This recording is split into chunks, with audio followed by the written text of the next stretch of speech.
My name's Sam Barrick. I've been in the city since 1982 with a few investment banks, Namura Securities, ABN AMRO, Greenwich Capital and Mizuho International. I can honestly say that the best experience I've had in the last 10 years has been my involvement with Pilotlight.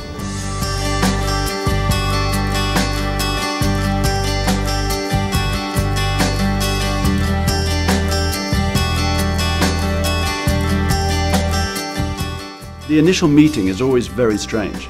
You have 3 or 4 business people who don't know each other, who actually are used to getting their own way back at work, who suddenly have to reach a consensus. And on the other hand, you have the charity who thinks often that business people don't understand the voluntary sector. But soon after that, those 2 worlds start to understand each other.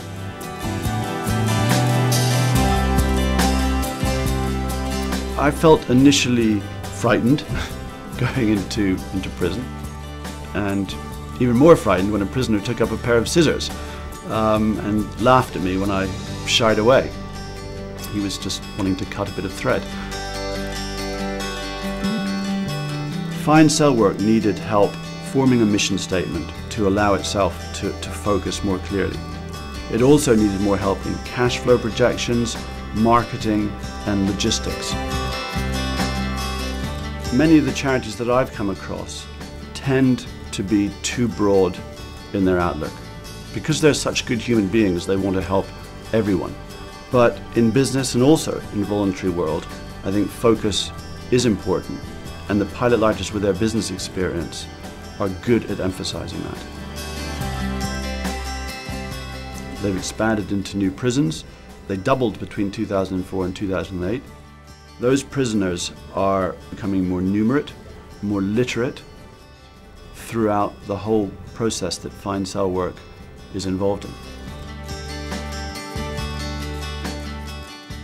It did make me a better business person. With Pilotlight, I was able to help a charity working with other Pilotlighters who are experts in human resources or marketing or logistics.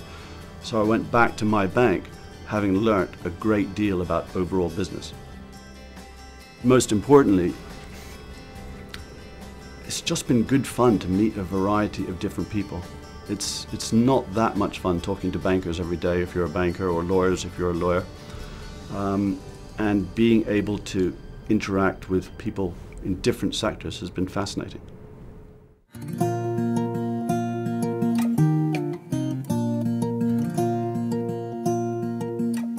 We were 3 people who had a great idea. We decided that we wanted to set up a small charity, and I think we were just very passionate about the people.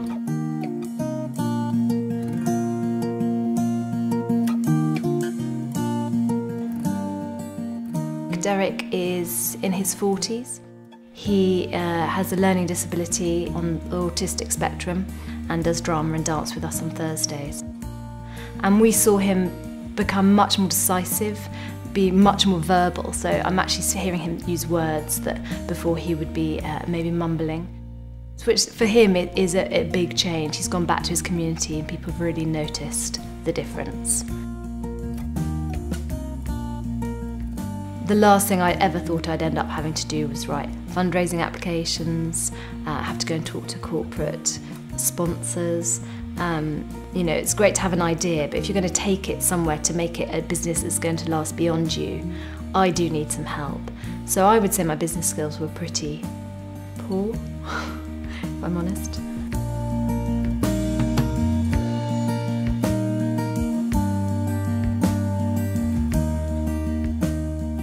We had just been growing quite haphazardly, you know, and I think what they were very good at doing, saying, well, how do you want to grow? Now, why don't you take a bit of control in how you grow? And they sometimes, you know, they tear apart your organisation. Sometimes it's really difficult for us because, you know, there are things we haven't thought about, and that is, I suppose it's that pressure that will cause the growth and will cause the expansion and becoming a more successful charity. Pilotlight process has given us a goal to double our projects from 50 to 100 by 2013. But I think probably the most important thing is that we know who we are now.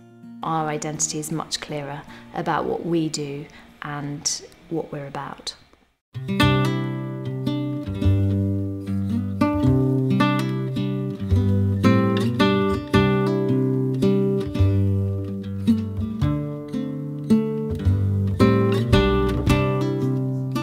They're called silent angels, these girls. Girls with Rett syndrome. And it's a perfect description. Cheeky. She has a cheeky, she's got a smile to die for. She loves other people. She likes people, she likes to be around people. And especially men. She's a bit of a flirt.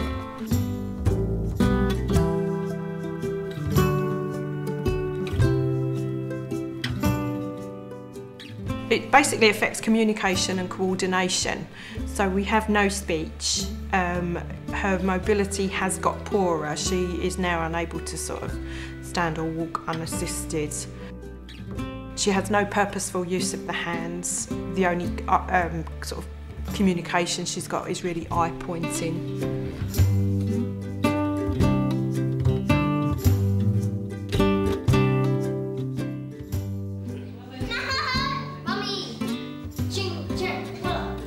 We are a family who happens to have a child with a disability, but we've still got the normal things that families have to do.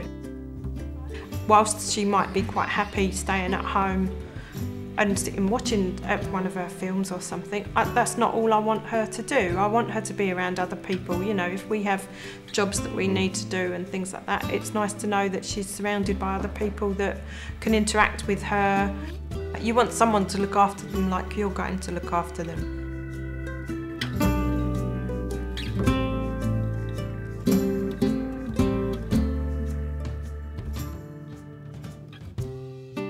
If this place was to shut down, I would feel devastated. I can only feel reassured in knowing that organisations and top businessmen are willing to put in their time to help Haven House flourish and go on to help other families like myself.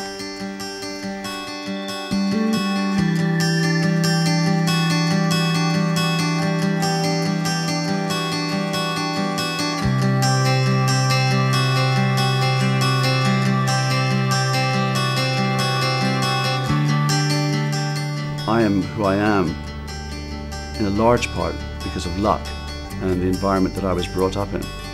So I think the pilot lighting experience has made me much more humble. I often come back from a day job overly stressed and not communicative, but that never happens after a pilot light meeting.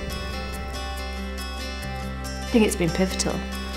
Collectively, we know where we're going, and that is a really good feeling at a time when a lot of people are feeling quite depressed in the arts sector.